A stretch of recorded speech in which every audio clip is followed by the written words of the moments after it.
যুক্তরাষ্ট্র ইরান উত্তেজনার মধ্যেই নতুন করে কূটনৈতিক বার্তা দিয়েছেন মার্কিন প্রেসিডেন্ট ডোনাল্ড ট্রাম্প। শুক্রবার হোয়াইট হাউসে তিনি জানান, সংঘাত অবসান নিয়ে আলোচনা অব্যাহত রয়েছে, তবে তেহরান এখনও চূড়ান্ত সমঝোতার জন্য পুরোপুরি প্রস্তুত নয়। ট্রাম্প বলেন, ইরান আগের যে কোনো সময়ের তুলনায় এখন অনেক বেশি আন্তরিক হলেও চুক্তি হবে কিনা তা এখনও নিশ্চিত নয়। ট্রাম্প আরও বলেন, ইসরায়েলের সঙ্গে সম্পর্ক স্বাভাবিক না করলে সৌদি আরবের সঙ্গে বেসামরিক পারমাণবিক সহযোগিতা চুক্তি এগিয়ে নেওয়া হবে না। তার ভাষায়, আব্রাহাম চুক্তির আওতায় রিয়াদের ইসরায়েলের সঙ্গে সম্পর্ক স্থাপনই হবে সেই সহযোগিতার পূর্বশর্ত।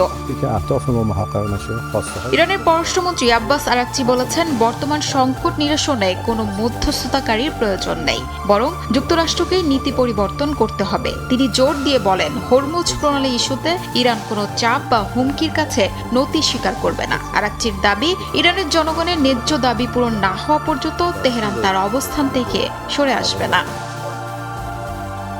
এদিকে হরমুজ প্রণালীর কাছে ৩০ জন নাবিক বহনকারী বাণিজ্যিক জাহাজে হামলার খবর সামনে আসে। উন্মুক্ত সামুদ্রিক রেডিও যোগাযোগে শোনা যায়, একটি জাহাজকে ইরানের জলসীমার দিকে অগ্রসর না হওয়ার সতর্কবার্তা দেওয়া হচ্ছে এবং ইঞ্জিন কক্ষে হামলার হুমকিও দেওয়া হয়। কিছুক্ষণ পর দিশা নামের জাহাজটি জরুরি বার্তায় জানায়, অজ্ঞাত ক্ষেপণাস্ত্র হামলায় তারা ক্ষতিগ্রস্ত হয়েছে এবং জাহাজে থাকা ৩০ জন নাবিককে উদ্ধারে অবিলম্বে সহায়তা প্রয়োজন।